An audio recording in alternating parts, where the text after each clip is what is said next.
So, very good morning to all of you. तो शुरू करें।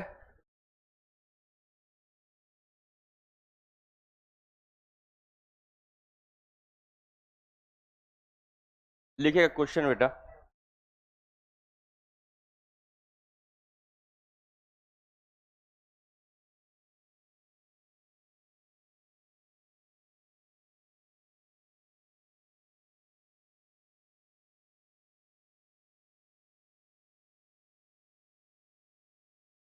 लिखिएगा question.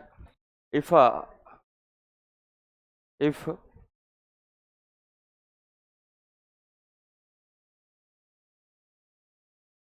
three charge particle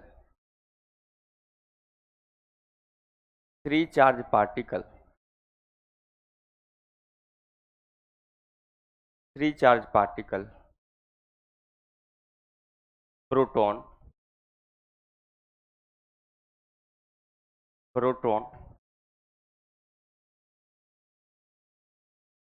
neutron and alpha particle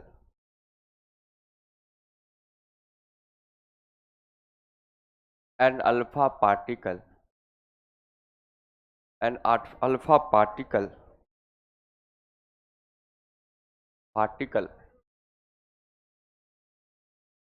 alpha particle throw in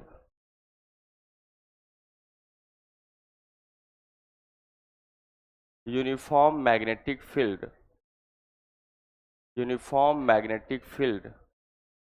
B.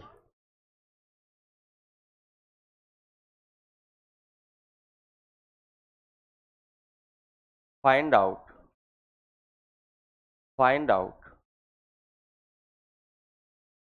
ratio of radius of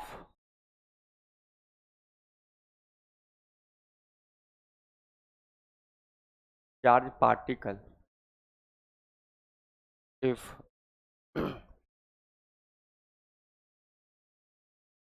they have same of first one velocity, B momentum, C kinetic energy।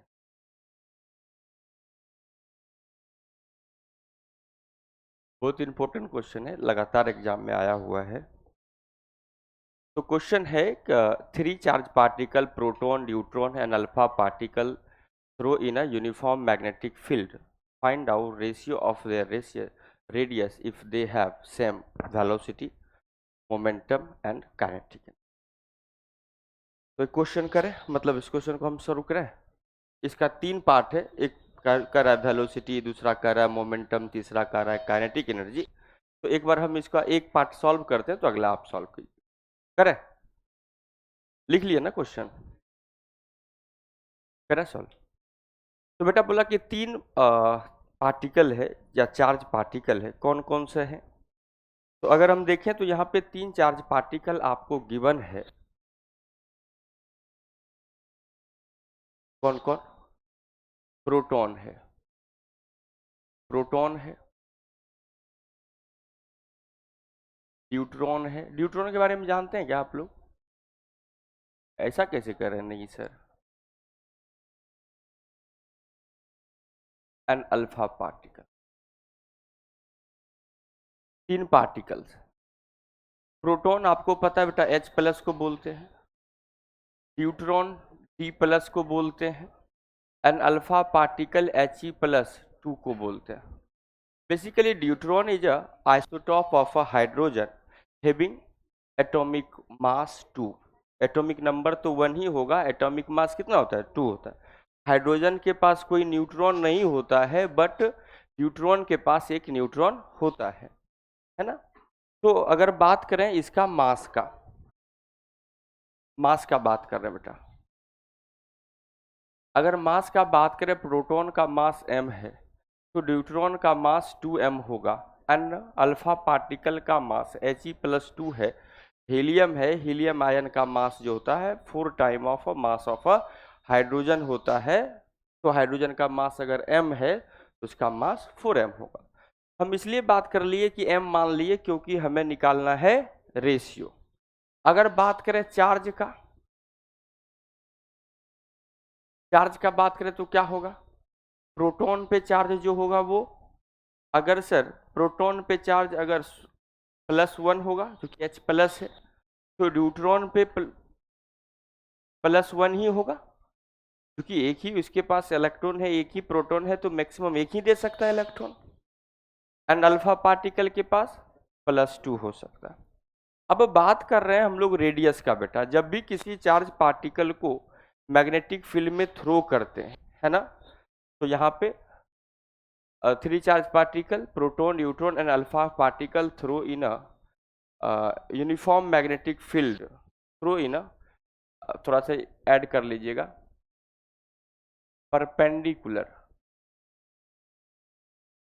Perpendicular uniform magnetic field. ठीक है क्या? तो और भी अच्छा clear हो जाए, क्योंकि आपके मन में विचार आएगा कि सर ऐसा कोई जरूरी तो नहीं है कि पार्टिकल हमेशा जो है सर्कुलर पाथ बनाए, चार्ज पार्टिकल स्ट्रेट पाथ भी बना सकता है। स्ट्रेट पाथ तब बनाएगा जब हम लोग मैग्नेटिक फील्ड के डायरेक्शन में चार्ज पार्टिकल को थ्रो करेंगे, तो पार्टिकल किस पाथ पे जाएगा, स्ट्रेट लाइन पाथ पे जाएगा। तो बोला गया कि आपसे पास कि आपको पता है कि जब भी किसी चार्ज पार्टिकल को परपेंडिकुलर मैग्नेटिक फील्ड में या वेलोसिटी और मैग्नेटिक फील्ड आपस में परपेंडिकुलर होगा, तो चार्ज पार्टिकल एक सर्कुलर पाथ को कंप्लीट करेगा और सर्कुलर पाथ का रेडियस जो होगा mv/bq होगा, इक्वल टू बेटा p/bq होगा, इक्वल टू √2m/bq होगा, या equal to √2m/q into v potential difference by bq होगा। ये अपने पास रेडियस का फॉर्मूला है। ये जो क्वेश्चन हमने लिखा ना बेटा, ये इसमें बेसिकली 3 क्वेश्चन है और 3 में से कोई भी एक क्वेश्चन आपसे पूछा जाता है। 2 सीरीज तो आ चुका है, वेलोसिटी वाला, कभी काइनेटिक एनर्जी वाला, कई बार कहता है 3 charge particle, proton, neutron and alpha particle throw with the same potential difference in a perpendicular magnetic field with the velocity आ रहता है, आपको पूछा जाता है कि रेडियस का रेशियो क्या होगा। तो ये क्वेश्चन बहुत इंपॉर्टेंट, इसलिए हम जो है इसमें 5 स्टार मार्क किए हुए हैं। इस तरह का क्वेश्चन आता है। तो अगर हम देखें बेटा यहां से, तो पहला क्वेश्चन अगर देखें पार्ट 1 ए पार्ट को देखें तो क्या कह रहा है, हैविंग सेम वेलोसिटी, यही है ना, क्या होना चाहिए, वेलोसिटी सेम होना चाहिए। अगर वेलोसिटी सेम है तो आप अगर बात करें तो कौन से फॉर्मूला में वेलोसिटी आ रहा है बताइए, पहला फॉर्मूला mv/bq। अगर हम बात करेंगे तो हम बात करेंगे कि radius r is equal to हम बात करेंगे mv/bq का। आप अगर बात करें कि सारे चार्ज पार्टिकल के लिए वेलोसिटी क्या हो गया, मैग्नेटिक फील्ड तो सेम है ही, इसका मतलब अगर हम ऐसा लिख दें, radius is directly proportional to m/q।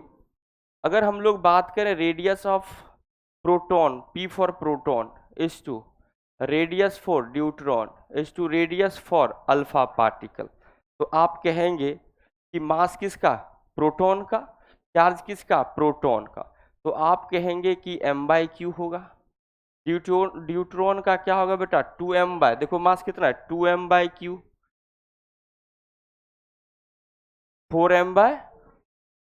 4m/2q। Ratio अगर ले लें तो mq सबका कैंसिल आउट हो जाएगा, तो रिजल्ट आएगा 1:2:2। तो आपके पास पहला क्वेश्चन का आंसर होगा 1:2:2। कोई दिक्कत? इसका सेकेंड पार्ट हम लोग सॉल्व करते हैं कि आप लोग करेंगे, हम ही कर दें इस क्वेश्चन का। सेकेंड पार्ट बी पार्ट देखिए क्या कर रहा है, दे हैव सेम मोमेंटम। अगर हम लोग बी पार्ट सॉल्व करते हैं, they have same momentum, B part, तो proton radius r is equal to, radius r equal to क्या लिखेंगे, p/bq। तो बेटा मोमेंटम क्या हो गया इस बार, सेम हो गया, मैग्नेटिक फील्ड तो सेम है ही, इसका मतलब ये हो गया radius are proportional to 1/q। तो इसका मतलब R P is to R D is to R alpha, बोलिए बेटा, 1:1 1/1 इज टू 1/1 इज टू 1/2 2:2 2:1, ये इसका आंसर होगा। बताइए समझे कि नहीं समझे। 3 नंबर पार्ट बनाइए, तीसरा का आंसर बताइए।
आया क्या है इसमें, तो आना आ जाना चाहिए आंसर, क्या आया 1:2 आ रहा है।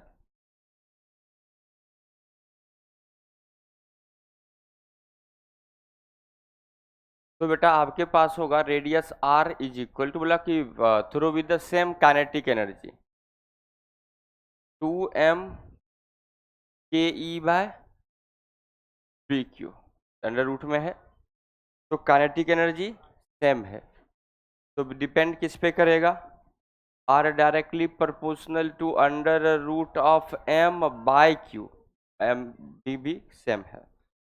तो बेटा R P is to R D is to R alpha, तो ये हो जाएगा बेटा under root of m/1 under root of 2m by under root of 4m/2, 1:√2:1, not √2। AIIMS में आया हुआ क्वेश्चन बेटा, 4 ये पूरा पे रूट थोड़ी है, 2 पे रूट नहीं है कि 4/2 काट देंगे √2 बचेगा, है कि नहीं है। लिखिए इसको,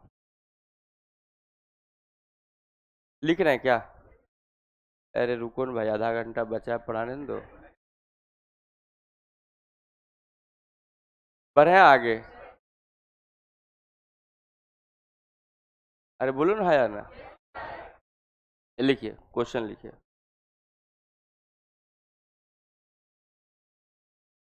क्वेश्चन है अ चार्ज पार्टिकल, अरे हम लिख रहे हैं आप चिंता मत कीजिए, a charge particle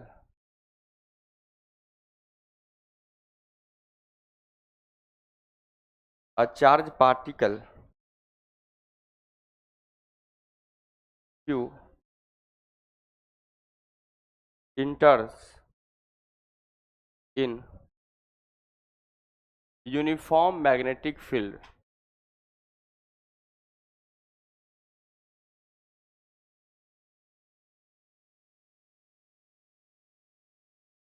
weekly schedule में मेरा पहला क्लास नहीं था ना, पहला था इंटर से ना। अरे वो तो तू पता है, तुम लोग तो खुशी है। यूनिफॉर्म मैग्नेटिक फील्ड बी, हमको बोला सर बच्चा तो परेशान होगा, एक बार चेक कीजिए बच्चा खुश होगा। Uniform magnetic field B at point P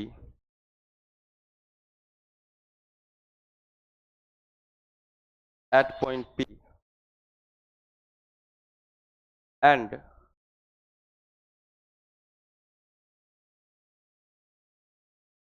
leaves the magnetic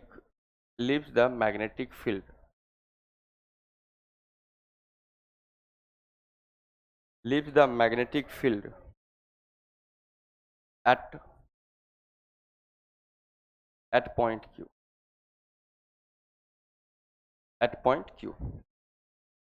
then calculate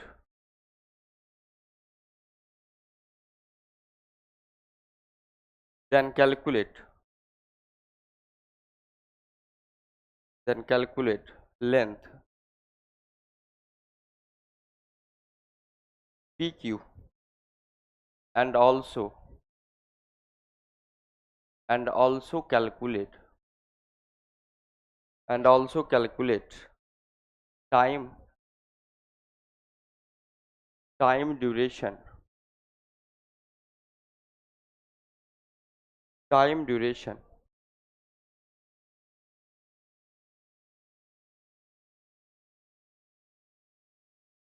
spent by charge particle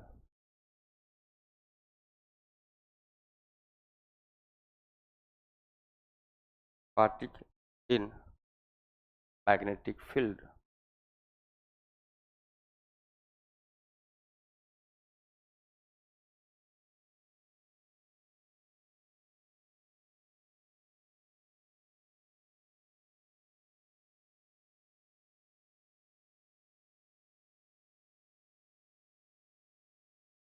क्या कहा बेटा कि यहाँ पे मैग्नेटिक फील्ड बना दिया गया है,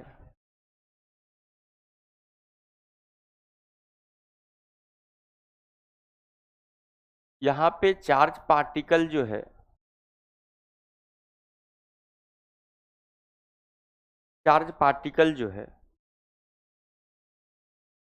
किसी वेलोसिटी जी से इस मैग्नेटिक फील्ड में इंटर करता है, और जिस पॉइंट पे इंटर करता है उस पॉइंट, वो जो पॉइंट है बेटा वो पॉइंट पी है। एंड ऐसा होता है कि ये चार्ज पार्टिकल जो है इस मैग्नेटिक फील्ड में पूरा रह नहीं पाता है और जो है इस मैग्नेटिक फील्ड से बाहर निकल जाता है। रीजन है कि सर जब ये चार्ज पार्टिकल इस मैग्नेटिक फील्ड में इंटर करेगा तो एक सर्कुलर पाथ को बनाएगा, राइट। ये चार्ज पार्टिकल कैसा पाथ बनाएगा? सर्कुलर पाथ बनाएगा।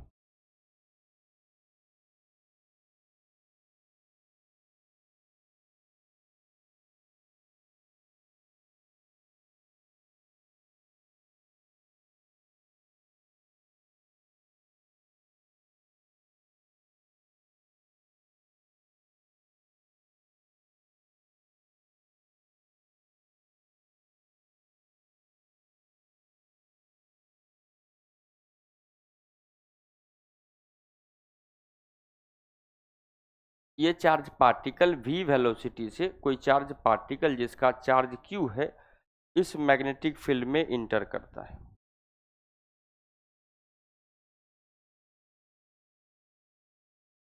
ठीक है क्या? अगर सोचिए कि ये मैग्नेटिक फील्ड का रीजन इधर भी होता, तो ये बहुत अच्छा क्वेश्चन है, एक कॉन्सेप्ट भी है बेसिकली। अगर ये मैग्नेटिक फील्ड सर इस रीजन में भी होता तो charge particle complete circular path बना पाता, जो कि हम यहाँ पे बनाए हुए हैं।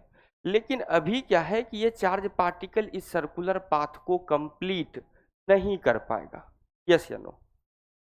क्यों नहीं कर पाएगा? रीजन है कि सर कोई भी चार्ज पार्टिकल पे मैग्नेटिक फोर्स तब तक परपेंडिकुलर लगता रहेगा जब तक मैग्नेटिक फील्ड प्रेजेंट रहेगा। किसी भी पार्टिकल को सर्कुलर पाथ पे मूव करने के लिए परपेंडिकुलर फोर्स चाहिए, कब? ऑलवेज। लेकिन इस चार्ज पार्टिकल को सर्कुलर पाथ प्रोवाइड करने के लिए इसके ऊपर एक सेंट्रीपिटल फोर्स चाहिए, और सेंट्रीपिटल फोर्स कौन प्रोवाइड कर रहा है? मैग्नेटिक फोर्स कर रहा है। अगर सोचिए बेटा, अगर मैग्नेटिक फील्ड ही ना हो तो इस चार्ज पार्टिकल पे क्या मैग्नेटिक फोर्स लगेगा? नहीं लगेगा। इसका मतलब सर कि जिस पॉइंट से इंटर कर रहा है वो पॉइंट P है, P पॉइंट है, ऑलरेडी हम लोग लिखे हुए हैं। वो पॉइंट कौन सा है? P है। वो पॉइंट P है, और जिस पॉइंट से ये लीव कर रहा है मैग्नेटिक फील्ड को वो पॉइंट Q है। आपसे पूछा गया कि अगर ये पूरा सर्कुलर पाथ अगर नहीं बना रहा है, अगर ये पूरा सर्कुलर पाथ नहीं बना पा रहा है, तो भी आपको इस पी क्यू का आपको लेंथ बताना है कि कितना होगा। दूसरी बात कि ये चार्ज पार्टिकल मैग्नेटिक फील्ड में कितने देर तक रहेगा, ये बताना। हमें तो पता है कि चार्ज पार्टिकल जिस वेलोसिटी से इंटर किया है उसी जग जाइए दीदी, नमस्ते। जिस वेलोसिटी से इंटर किया है, इंस्पायर बाय मी तो नहीं है ना? हम तो जगे हुए लग रहे हैं, नहीं लग रहे हैं? नहीं लग रहे? नहीं लग रहा? बेवकूफ, कैसा लग रहा है? भगवाए हुए बेवकूफ।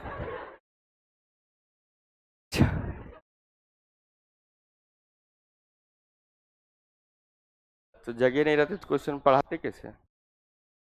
ये चार्ज पार्टिकल जो है, मतलब हमको एकदम ध्यान ही नहीं था, हमको तो जैसे आज तो वेडनेसडे है, मेरा सेकेंड क्लास होगा।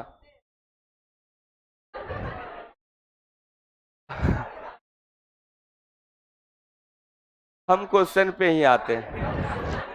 एक चार्ज पार्टिकल को जब मैग्नेटिक फील्ड में थ्रो करते हैं तो मैग्नेटिक फील्ड चार्ज पार्टिकल को कोई पावर प्रोवाइड नहीं करता। पावर प्रोवाइड करने का मतलब है कि अगर पावर प्रोवाइड नहीं कर रहा है सर, वर्क डन भी नहीं कर रहा होगा। अगर वर्क डन नहीं हो रहा है तो definitely sir kinetic energy constant रहा होगा, work done equal to change in kinetic energy. तो अगर काइनेटिक एनर्जी में चेंज नहीं हुआ है तो इसका मतलब है कि पार्टिकल का स्पीड जो है वो कांस्टेंट रहा होगा। वेलोसिटी डेफिनेटली चेंज हो रहा होगा क्योंकि फोर्स लग रहा है, बट सर स्पीड क्या रहा होगा? कांस्टेंट। पहला बात तो ये हो गया, चार्ज पार्टिकल जिस स्पीड से निकलेगा उसी स्पीड से, जिस स्पीड से इंटर करेगा उसी स्पीड से बाहर निकलेगा। तो इसका मतलब इसमें जो जो पॉइंट आ रहा है बेटा उस सब पॉइंट को हम लोग मेंशन करते हैं। वेलोसिटी v एट या velocity at p is equal to velocity at q के बराबर होगा। इसका मतलब जिस पॉइंट स्पीड से इंटर किया उसी पॉइंट से, सॉरी जिस पॉइंट से इंटर किया, जिस वेलोसिटी से इंटर किया पॉइंट P पे, और जिस वेलोसिटी Q से निकल रहा है वो वेलोसिटी दोनों सेम है। ऐसा क्यों? क्योंकि स्पीड क्या रहता है? कांस्टेंट होता। और क्वेश्चन में आपको ऑलरेडी ये गिवन है कि ये जो एंगल बना रहा है इस पॉइंट P के साथ 45 डिग्री बना रहा है। अगर हम थोड़ा सा मैथमेटिकल कैलकुलेशन अगर यहाँ पे कर दें आपके लिए, तो ये इसका सेंटर होगा। थोड़ा सा मान लेते हैं इधर ही है कि नहीं, हालांकि सेंटर और आगे होगा। अगर इस पॉइंट से यहाँ पे हम मीट करें एक लाइन, देखिएगा ध्यान से, यहाँ पे एक लाइन मीट करते हैं और पॉइंट P पे मीट करते हैं, तो डेफिनेटली वेलोसिटी का जो डायरेक्शन है वो सर टेंजेंशियल होगा। इस वेलोसिटी से बाहर निकलेगा Q पॉइंट से, और ये जो यहाँ पे एंगल बना रहा है ये एंगल कितना होगा? पहले इस एंगल पे बात करते हैं।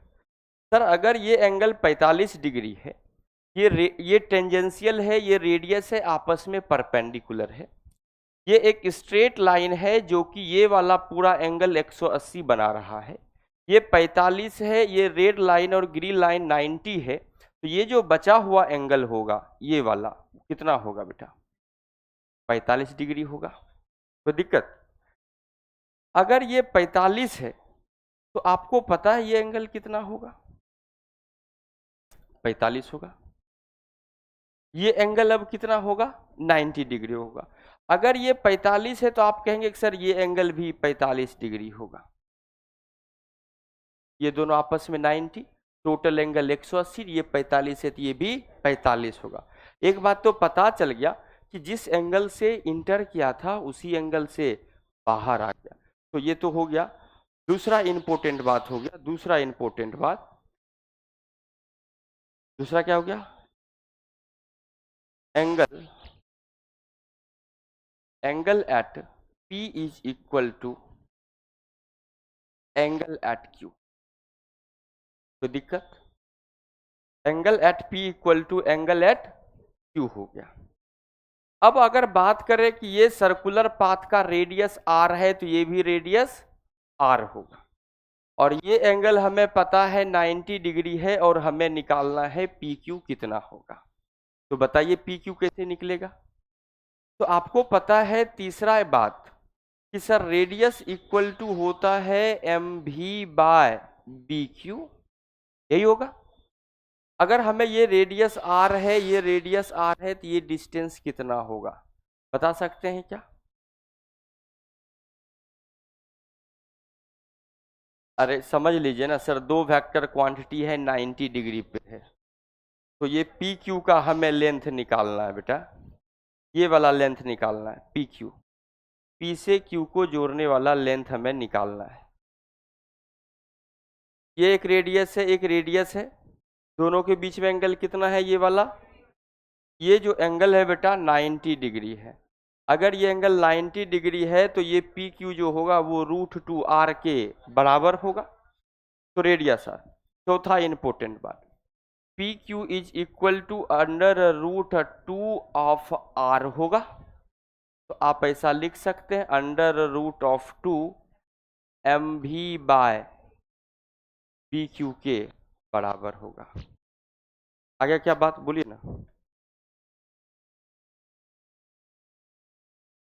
तो ये आपके पास √2 MV बाय BQ के बराबर आ गया।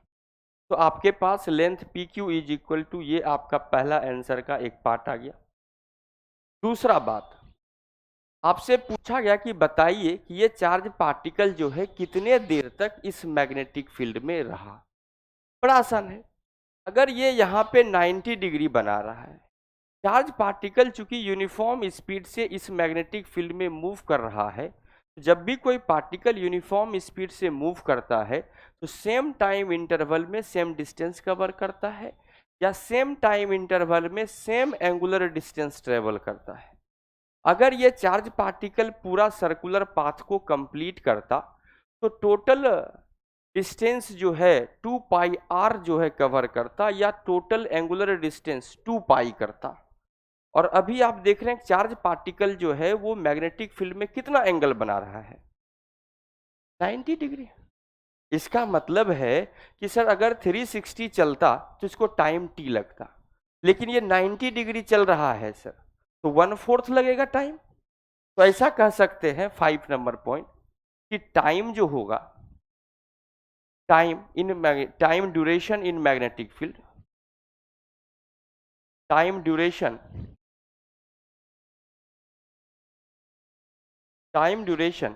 in magnetic field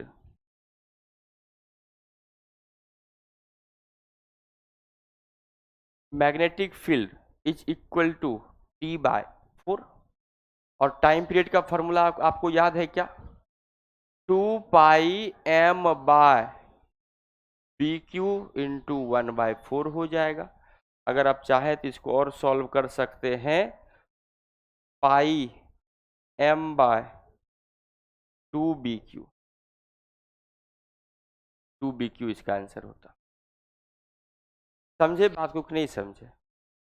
इसमें क्या क्या इंपॉर्टेंट बात, ये क्वेश्चन इंपॉर्टेंट नहीं, ये थ्योरी इंपॉर्टेंट है कि जब भी किसी चार्ज पार्टिकल को किसी मैग्नेटिक फील्ड में थ्रो करेंगे और अगर सफिशिएंट मैग्नेटिक फील्ड नहीं है, तो चूंकि ये सर्कुलर पाथ इधर ही बनाता, अगर यही इधर बनाता तो कंप्लीट सर्कल बन जाता, लेकिन यहाँ से इंटर किया, यहाँ से बाहर आ चुका है, तो मैग्नेटिक फील्ड इस रीजन में तो है ही नहीं, तो ये पार्टिकल यहाँ तक आएगा तो पार्टिकल जो है यहाँ से स्ट्रेट पाथ पे चला जाएगा। रीजन था उसका कि वेलोसिटी टेंजेंशियल था, तो जब भी चार्ज पार्टिकल निकलेगा तो वो हमेशा टेंजेंशियल ही निकलेगा, क्योंकि वेलोसिटी का डायरेक्शन क्या है, किसी भी सर्कुलर पाथ पे टेंजेंशियल होता है। और आप जानते हैं कि जब भी कोई पार्टिकल मैग्नेटिक फील्ड में एंटर करेगा उसका स्पीड तो कांस्टेंट रहेगा, और वेलोसिटी कहाँ होता है, टेंजेंशियल। और कल ही बात किए थे, दुनिया का हर एक particle in the direction of velocity move करता है, ना कि डायरेक्शन ऑफ फोर्स मूव करता है। तो बेटा वेलोसिटी का डायरेक्शन कहाँ है, टेंजेंशियल, तो इसीलिए हमेशा कहाँ जाएगा, टेंजेंशियल डायरेक्शन में ये बाहर जाएगा। पहला बात तो ये हो गया, वेलोसिटी दोनों सेम रहेगा। दूसरा इंपॉर्टेंट बात, जिस एंगल से इंटर किया है उसी एंगल से बाहर जाएगा। क्लियर है क्या? तो ये तो क्वेश्चंस भी कर लिए, 3 स्टार भी लगा दिए। अब इस क्वेश्चन में जो इंपॉर्टेंट बात आया है उसको अलग से लिख लेते हैं, क्योंकि ये आपको थ्योरी याद होना चाहिए। पहला इंपॉर्टेंट बात, पहला बात, मैग्नेटिक फील्ड में जिस वेलोसिटी से इंटर किया है उसी से बाहर आएगा।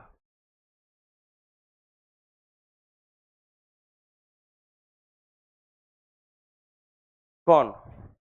चार्ज पार्टिकल ना।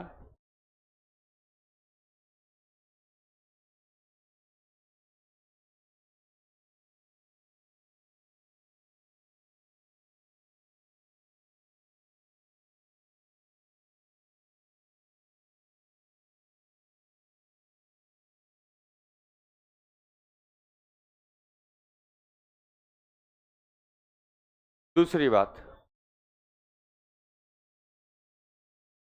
जिस एंगल से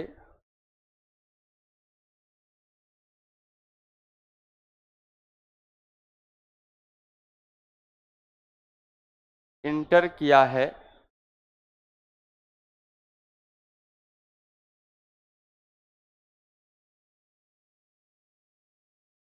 उसी से बाहर आएगा। ये दो बात आप याद रखिएगा, ठीक है क्या?